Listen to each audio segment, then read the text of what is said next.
جناب السلام علیکم جناب. آج پھر آپ کے ساتھ ڈاکٹر سلمان اور ہم موجود ہیں، اور 1 منٹ میں ہماری انسٹاگرام کی آڈینس بھی آپ کے ساتھ موجود ہوگی. ڈاکٹر صاحب بتائیں، کل ہم نے آپ کا تھوڑا انٹرو کیا، اور وہ یوٹیوب پہ تو ہمارے دوسرے چینل پہ گیا تھا، آئی فقیر والے چینل پہ، لیکن آج آپ کو ہم نے گاڑی میں کہیں پکڑ لیا ہے، آپ کہیں ٹہل رہے ہیں. تو یہ بتائیں گے کل سے آج میں کیا کور ہوا، کس سے ملے، کیا مسائل اور سمجھ میں آئے، کیا انسائٹ ہوئی، کہاں کہاں کھانا پینا کھایا پیا، کیونکہ ہمارا تو علاقہ جو ہے وہ کھانے پینے، جیسے آپ کل کہہ رہے تھے، بڑا چیمپئن ہے. تو بسم اللہ کریں ذرا بتائیں کل سے آج میں کیا کیا ہوا. جی السلام علیکم. دیکھیں کل سے آج تک ظاہر بات ہے کیونکہ الیکشن جیسے جیسے قریب آ رہے ہیں تو کیمپین کا سلسلہ بھی جاری ہے، اور میں کوشش کر رہا ہوں کہ لوگوں سے بھی ملاقات ہوتی رہے اور بات بھی ہوتی رہے. تو میں ناظم آباد، لیاقت آباد آپ کہہ لیجیے اور گولی مار اسی طرف کل موجود تھا. اور جو بیسک ایک تو آپ کو پتہ ہے ناظم آباد میں نے ذکر بھی کیا تھا کہ NA-249 جو ہے اس میں بہت بڑی بڑی مارکیٹس بھی ہیں کراچی کی، جس میں ناظم آباد کی پریس مارکیٹ ایک بڑی مارکیٹ ہے، لیاقت آباد کی فرنیچر مارکیٹ کراچی کی ایک بڑی مارکیٹ ہے، گلبہار کی سینیٹری مارکیٹ بھی کراچی اور بلکہ پاکستان کی بھی کہتے ہیں کہ سب سے بڑی سینیٹری مارکیٹ ہے. اسی طرح اور بازار ہیں، ہر علاقے میں اپنا اپنا بازار ہے. 1 نمبر 2 نمبر 3 نمبر 4 نمبر، وہ ناظم آباد ہو، لیاقت آباد ہو، ان سب کے اپنے اپنے بازار ہیں.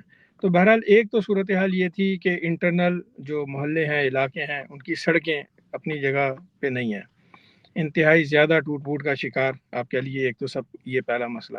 دوسرا یہ کہ جگہ جگہ کنسٹرکشن ہو رہی ہے، بلڈنگز بن رہی ہیں، چیزیں بن رہی ہیں، تو اس کا ڈیبری، اس کا ملبہ. اسی طرح کچرا، آپ کو جگہ جگہ کچرا کنڈیوں کے ڈھیر لگے ہوئے ہیں. اچھا، گوجر نالہ ایک بڑی آپ کہہ لیجیے اہم جو ہے وہ ناظم آباد کے حوالے سے اور لیاقت آباد کے حوالے سے NA-249 کو کراس کرتا ہے. تو حاجی مرید گوٹ یہ بھی اس کے ساتھ ہیں، لیاقت آباد کے علاقے گوجر نالے کے ساتھ ہیں، پھر ناظم آباد ہے، پھر وہ اسی طرح 2 نمبر سے ہوتا ہوا 4 نمبر، وہاں پہ اس کا جو پورا ایک سلسلہ ہے. تو بہرحال اس کے بھی اب گوجر نالہ ہر سال جو ہے وہ آپ کہہ لیجیے بارش سے پہلے اس کی صفائی ہوتی ہے، مگر لوگ پھر اس میں جو ہے وہ بھر بھر کے تھیلیاں جو ہے وہ کچرے کی ڈال رہے ہیں. دوبارہ چوک ہو جائے گا. ایک تو آپ یہ سمجھیں صفائی میں بھی عوام کا پیسہ لگ رہا ہے، اور اس کے ساتھ ساتھ آپ جو اس میں رکاوٹ ہو رہی ہے تھیلیوں کی اور کچرے کی وجہ سے، وہ بھی عوام ہی کو پریشان کرے گی، کیونکہ بارش آئے گی، پانی آگے نہیں جائے گا، اور وہ بیک فلو جو ہے پھر وہ تمام جتنی کچی آبادیاں اس نالے کے ساتھ وہ پوری متاثر ہوں گی. اس میں مجاہد کالونی کا علاقہ ہے، اس میں گوجر نالے کا جو ہے ناظم آباد نمبر 2 کا پورشن ہے، گوجر نالہ جو کہلاتا ہے وہ آبادی ہے. پھر اس کے بعد حاجی مرید گوٹ اور لیاقت آباد، اور وہاں پہ جو ہے وہ آپ کہہ لیجیے سندھ کے لوگ اور سرحد کے لوگ، اور اسی طرح کرسچنز، یہ سارے آباد ہیں اس کے ساتھ ساتھ. تو وہ سارے بھی اس سے متاثر ہوں گے.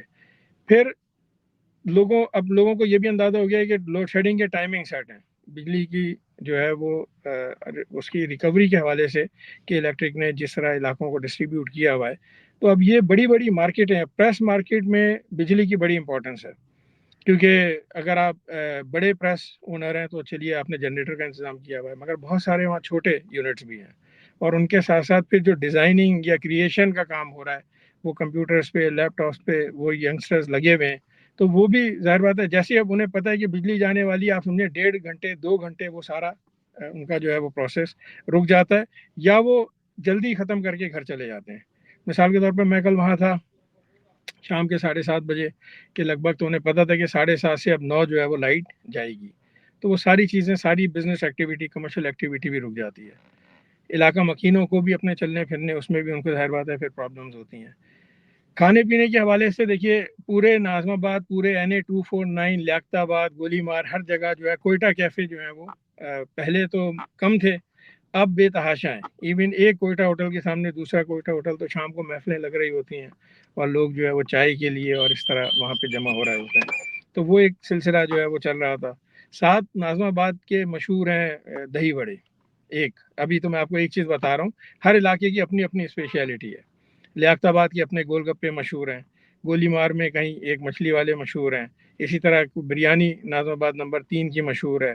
پھر اسی طرح لیاقت آباد ڈاک خانے پہ جو ہے وہ کئی کھانے کی چیزیں ہیں، کباب ہاؤس ہیں، مچھلی کی ایک وہ کٹا کٹ بناتے ہیں کالے خان، وہ بھی اپنی جگہ مشہور ہیں. تو اس طرح مختلف جگہوں پہ ناظم آباد میں مختلف چیزیں موجود ہیں. اس پورے NA-249 میں کہہ لیجیے ہر چیز جو ہے وہ دستیاب ہے. ہر طرح کے انسان کا ذوق جو ہے وہ پورا ہو سکتا ہے ان سڑکوں پہ ہی. تو یہ سر ایک بڑی لیکن مسٹر برگر کی برانچ تو آپ لوگوں نے نارتھ احمد آباد بھیج دی ہے, تو ہمارے برگر کیا کریں گے؟ مسٹر برگر کی ایک برانچ ناظمہ آباد سے جب آپ چلتے ہیں ٹورڈز بڑا بورڈ تو لیفٹ پہ آپ کی رضویہ سوسائٹی آتی ہے, اور گولی مار چورنگی وہاں تو نمبر پرانی 1 جو ہوتی تھی, پھر ایک سائیڈ میں وہ شاید سائیڈ میں موو ہو گئی تھی, اور اب تو کلوزسٹ جو ہے وہ حیدری میں ہے, مگر وہ کلوزسٹ بھی موجود, وہ سر سید اصل میں کالج ہے گرلز کا, اور ادھر گورنمنٹ کالج برائے طالبات بھی ہے.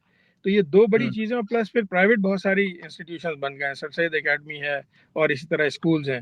تو بہرحال وہ ابھی بھی سرو کرتے ہیں. وہ اس طرح کی ہائی فائی برانچ نہیں رہی, مگر کراچی بروسٹ, چھوٹا والا مسٹر برگر, دہلی مسلم کباب ہاؤس, اور خاص طور پہ چورنگی کی چاٹ, یہ ہمیشہ سے مشہور ہے. تو بہرحال یہ چیزیں جو اور کیا مطلب کچھ لوگوں کے بارے میں بتائیں کہ جو آپ کے علاقے میں تو بڑے جیسے رنگین پرسنالٹیز ہوتی ہیں, کس کس سے ملاقات ہو رہی ہے, کیا چل رہا ہے؟ اچھا, پھر اب اسی طرح ایک تو مارکیٹ کے لوگوں سے ملاقات, اور ساتھ ساتھ آپ کہہ لیجیے اسٹریٹ وینڈر سے بھی میری ملاقات. کل میں ان لوگوں سے بھی ملا, ان ٹھیلے والوں سے بھی ملا, ہوٹل سے بھی, دکان والوں سے, اور ایون جو نائی حجام کی دکان جہاں سے سارے میرے بال وغیرہ بھی کٹتے رہے, تو بہرحال وہ ان سب سے بھی ملاقات ہوئی. تو ایک حیرت انگیز ان کے لیے پہلو تو یہ تھا کہ میں الیکشن میں کھڑا ہوں, اور دوسرا انہیں یہ تھا کہ امیدوار بھی کیمپین اپنی خود کر رہا ہے. عمومی طور پہ اب پارٹیز بڑی ہو گئی ہیں, امیدوار کے نام بھی بڑے ہو گئے ہیں, تو وہ بہرحال آتے نہیں ہیں سڑکوں پہ. تو اور اس کے تیسرا ان کا ایک کنسرن یہ تھا کہ آپ بعد میں بھی اسی طرح نظر آئیں گے کہ نہیں. صحیح ہے. تو یہ بھی ایک سوال ان کا رہا, تو اس کا بہرحال میں نے انہیں جواب دیا. لوگوں نے یہاں امیدوار کھلا پلا رہے ہیں لوگوں کو, یہاں اللہ کا شکر ہے کہ لوگ مجھ سے پھر چائے وغیرہ پوچھ رہے ہوتے ہیں کہ بیٹھیں چائے پئیں. میں نے کہا بھائی دیکھیں, چائے ہم ضرور پئیں گے, ونس ہم کامیاب ہوں, ساتھ آگے بڑھیں گے, تو چائے بھی لیکن آپ ساتھ پھر یہیں پئیں گے. چائے نہیں پیئیں گے تو کمپین کیسے چلے گی سر؟ وہ بیچ میں کہیں پہ ہماری وہ ریحام خان صاحبہ بھی وہی کہہ دیں کہ سیاست میں چائے تو پینی پڑتی ہے سر. چائے, یہ بات بھی آپ کی خیر درست ہے, چلیں اس کا خیال رکھ لیا جائے گا, چائے بھی پی لی جائے گی, مگر رفتہ رفتہ. تو اس میں یہ کہ مختلف مارکیٹ کے لوگ, ریزیڈنٹ سے, اچھا الیکشن کا بھی اب آہستہ آہستہ ابھی ماحول بن رہا ہے. ابھی لوگ جو ہے اس طرح موڈ میں آ رہے ہیں, پارٹیز بھی آہستہ آہستہ جو ہے وہ فوکس کر رہی ہیں. تو یہ بھی ایک چیز ہے جو آہستہ آہستہ ابھی آگے بڑھ رہی ہے. مگر اس میں اہم چیز یہ ہے کہ لوگوں کو یہ دیکھنا چاہیے کہ خالی بینر, پوسٹر, آفس یا یہ بنانے سے پارٹیز کو ووٹ دینا کہ خالی وقتی طور پہ 15-20 دن میں وہ آ کے امپریس ہو جائیں, اور اس کے بعد پھر دوبارہ کوئی نظر ہی نہ آئے. دفتر وہ ہونا چاہیے جو جیتنے کے بعد قائم ہو, اور پھر جب تک آپ اس حلقے کے نمائندے ہیں تو وہاں پہ دفتر بھی موجود ہو اور آپ بھی موجود ہوں. تو میرا یہ کہنا ہے کہ آپ کسی ایسی چیز سے امپریس نہ ہو, اور یہ فیصلہ کریں کہ آپ کا ساتھ بعد میں بھی کون دے گا اور کون آپ کے ساتھ رہے گا, اور کون وہاں رہتا ہے, اور کس کو پتا ہے کہ کہاں پہ کون سا کھانا ملتا ہے. بہت ضروری ہے. چلیے, بہت شکریہ آپ کا. 8-9 منٹ ہو گیا. ہم چاہ رہے تھے کہ ذرا ایک جلدی سے آپ سے ایک اپڈیٹ ہو جائے, اور پھر یہ روزانہ کم از کم یہ روزانہ کا سلسلہ آپ کے ساتھ چلتا رہے. بہت شکریہ جناب.